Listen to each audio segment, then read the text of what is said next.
Listen up, guys, YouTube, listen up. Let me talk to the students real quick. I feel like the students need to hear this, okay? I know the coronavirus is out right now. I know, like, it's the pandemic going and everything. But listen, don't let that discourage you from going to get your license. Don't let that discourage you from going to get your barber's license and cutting hair, all right? All this stuff is temporary, okay? It may be hard times, but like I say, hard work, dedication, motivation, consistency. The will to keep going when the going gets tough. And I know right now it's tough times, okay? And the tough gets going, what do you got to do, man? You got to keep pushing. You got to keep going. Don't let nothing like this stop you. Stay in school. Keep grinding. If you went and made another decision to go away from barbering, come back, bro. Come back, okay, ma'am. Okay, come back to barbering. Okay, don't think this is the end of the line and barbering is just gonna phase out. Everybody needs their haircut. Everybody is gonna get their haircut. That's one thing that's hands down, okay? You gonna need somebody to cut your hair, okay? Barbering is still where it's at. Don't let nobody tell you it's not, okay? If this is a love and a passion that you have, that's burning and that's all you think about, you following a bunch of stuff and you know that's all that's popping up in your news feeds, okay? You supposed to be a barber, okay? I need to insert that clip. In Sister Act 2, it said, if and when you think and wake up and you want to be a singer, then girl, you a singer. I ain't gonna insert that because of the copyright reasons, but watch Sister Act. You gonna know who I'm talking about. All my OGs, y'all know what I'm talking about. But hey, listen, I did this video, did a high taper. Listen, at the end of the video, can you spot the difference? Let me know in the comment section below. It's your boy 360 GZ. That was the A-Town down. That was a piece. I'm out. Peace.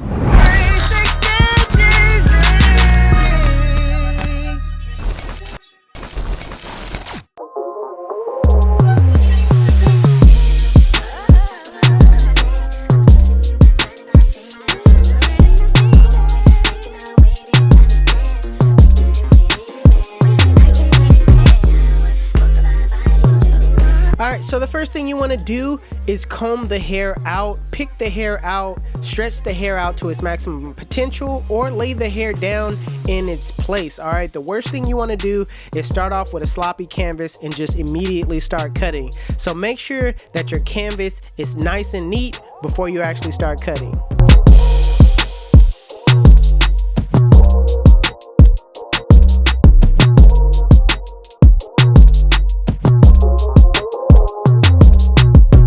So my client wanted to bring his afro down a bit. So right now I got my Andis cordless masters with the lever fully closed and I'm just freehanding the top. I'm not gonna try to make this afro perfect right out the gate. I'm just gonna take it down and just, you know, prep the hair. That way I can set in the taper and then I'm gonna do my, you know, detail work on reshaping this afro a little bit later.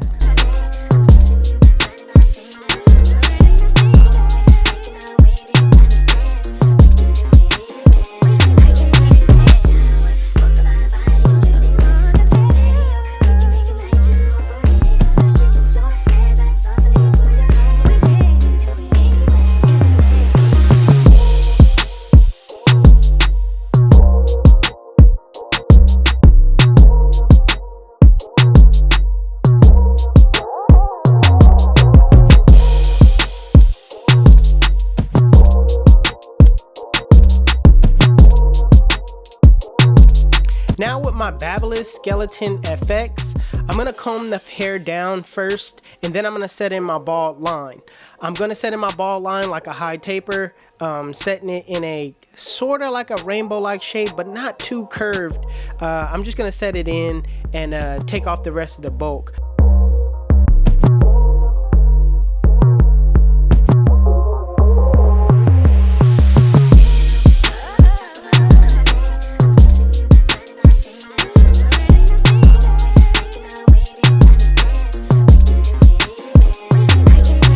Switching over to the wall cordless seniors with my one guard with the lever open. I'm clearing out the bulk now. Now I'm going about 1 inch high, but I'm knowing that I'm not gonna use the 2 guard. I'm basically gonna freehand after this. So I'm just going up as high as I want the taper to be. Now I know you guys are gonna ask the question, how did you get the purple guards to fit on the cordless seniors? I had Memo, which is a barber like right across from me. He hooked up my bracket, drilled a hole into it, and put on the Andis Masters blade. So that's how I was able to fit it on there.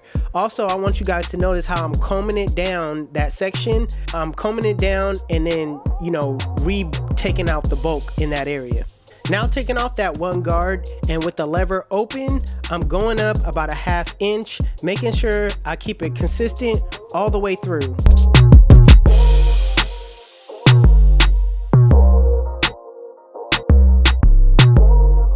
Now putting back on the one guard, I'm going up that same width that I set in the lever open. You guys might ask, hey, why did you, why didn't you just set in the lever open right out the gate? Well, it was to clear off the bulk so I could be able to see the that lever open guideline.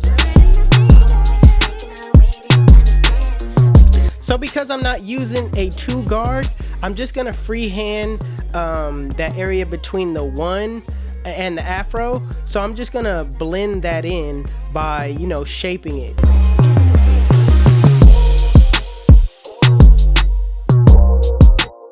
So here's a little tip for you guys if you want to know how to get out that line between, that afro line. What you want to do is comb the hair down first between that area between the 1 and, that afro part, and just go with the grain with the one guard, either with the lever open or the lever closed. You be the judge on how much you want to, clear out. I would always start high and then drop the lever down. So always start with the lever open and then close it if need be.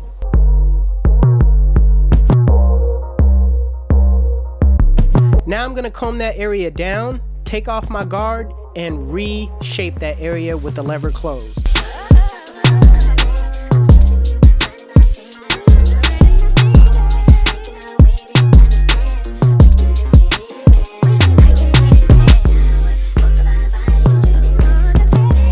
Now using the 0 guard with the lever closed in a flick out motion, flick out that middle line. Now keep in mind, notice how I'm using my corners the entire time. In no way am I using the full blade, because I don't want to take a lot of hair off on that other side of that blade while I'm working. I'm gonna work in small sections, so that's why I got my blade a little tilt and just working in small sections.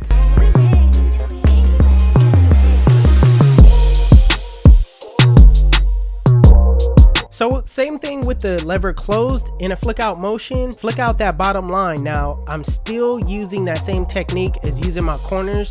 And what you want to pay attention to is that it's a real big difference between setting in a guideline and taking out a guideline.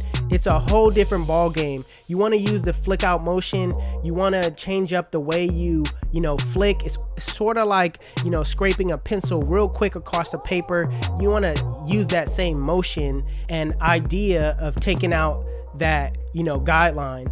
Also, right now I'm doing detail work. That's what separates you from a lot of barbers, all right? It's one thing to set in guidelines. It's one thing to take out the guidelines, but to sit here and nitpick and, do some detail work, that's everything. That sets you apart.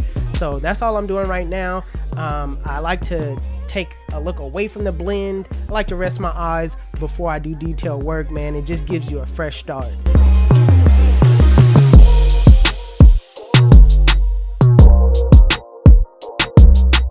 Now, as far as the back goes, I use the same exact steps. I go with the ball line, the lever open, the one guard, freehand the top of that one guard area. Then I go back down, take out that middle line with the 0 guard closed, take out that bottom line with the lever closed, do some detail work, shape the top a little bit more, and boom, I'm done. Now, for me, the only difference is when I do the back, I get to use my full blade. You know what I mean? There's a lot of room in that area, so you know, I'm not really too picky about using my full blade. Only when I do the flick out motion and I'm taking out the guidelines is where I'll do corner work. You know what I'm saying? So that's the only difference.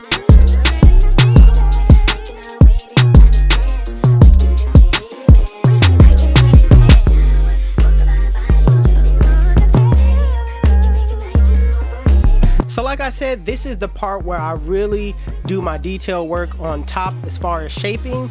I close my lever and I really get detailed. The best way that I've ever done a afro or shaped an afro is by starting at the bottom and going to the top. Your wrist motion is a better motion. It's a better C motion if you start from the bottom and go to the top. Now, if you're starting from the top and starting from the sides, you won't get the best results, because if you even do it yourself right now, if you do it yourself, if you go in a C-like motion, it's easier starting from the bottom than start from the top or the side.